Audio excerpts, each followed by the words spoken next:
Günümüzde en fazla karşılaşmış olduğumuz problemlerden bir tanesi de gece uyurken diş sıkma. Hatta çok daha ilerlemiş vakalarda sadece gece uyurken değil, gündüz bir işle meşgul olurken, bilgisayar başında, telefonda bir şeylere bakarken, okurken bazen insan kendi dişlerini sıkılı bir vaziyette fark ediyor. Ve sonrasında diş sıkmayı bırakıyor. Ama gündüz bu bırakma işlemi olabilir. Ama gece hasta bunun farkında olmadığı için normalde gece boyunca istirahat etmesi, dinlenmesi gereken çene kasları gece boyunca da aktif bir halde çalışır. Bu çalışmanın sonucunda dişlerimizde aşınmalar. Çünkü alt ve üst çene dişler birbirlerine sürtündüğü ya da sıkıldığı zaman da dişlerde aşınmalar meydana gelir. Bu aşınmalar bazen o kadar fazla olur ki dişlerde hassasiyete neden olur. Diş eti çekilmesine neden olur diş sıkma. Bazen diş sıkmadan dolayı hastalarımız kendi orijinal dişlerini dahi kırabilirler.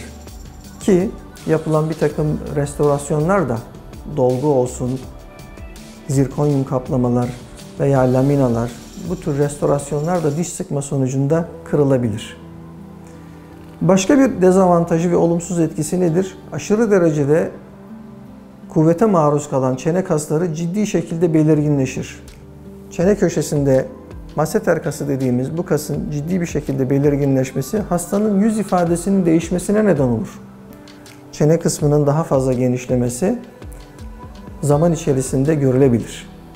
Bu estetik olarak da bazı hastalarımızı rahatsız edici bir durumdur.